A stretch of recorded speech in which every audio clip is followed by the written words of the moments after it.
గత కొన్ని రోజుల నుండి కరీంనగర్ రూరల్ పిఎస్ పరిధిలో విజయనగర్ కాలనీలో ఉన్న సిటిజన్ కాలనీలో విజయనగర్ కాలనీలో పలు దొంగతనాలు జరిగిన కేసులో ఈరోజు నిందితులు రైల్వే స్టేషన్ తీగలగుట్టపల్లి వద్ద ఉన్నారని సమాచారం రాగా నేను మా యొక్క సిబ్బందితో యుక్తంగా రైల్వే స్టేషన్కి వెళ్ళి తనిఖీలు చేయుచుండగా రైల్వే స్టేషన్ వద్ద ఒక మామిడి చెట్టు కింద ఒక ఆటో పెట్టుకొని ఇద్దరు వ్యక్తులు అనుమానాస్పదంగా ఉండగా మేము వెళ్ళి వారిని పట్టుకొని విచారించగా వారు తమ పేర్లు ఎండి మహమ్మద్ మరియు మరియు గత సంవత్సరంలో చొప్పదండి పట్టణంలో ఒక దొంగతనం కేసులో ఉన్న బంగారం అని చెప్పి వారి జేబులో నుండి తీసి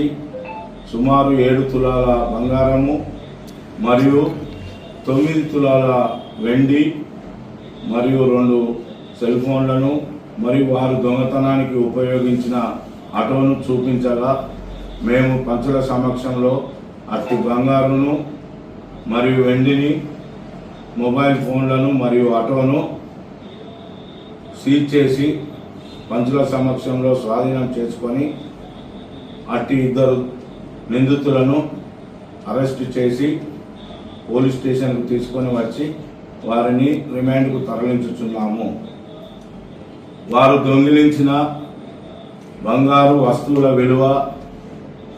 సుమారు 11 లక్షల వరకు ఉంటుందని ఇప్పుడున్న ధరల ప్రకారం మా యొక్క అంచనా. వీరు గత సంవత్సరం నుండి నిన్నటి వరకు మొత్తం 5 దొంగతనములు చేసినారు. ఈ 5 దొంగతనములు కూడా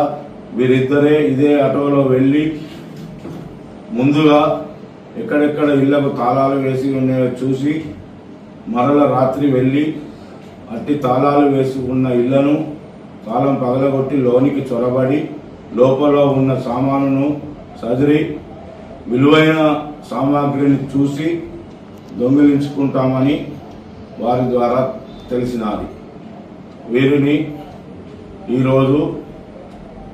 కోర్టులో హాజరుపరుస్తున్నాము.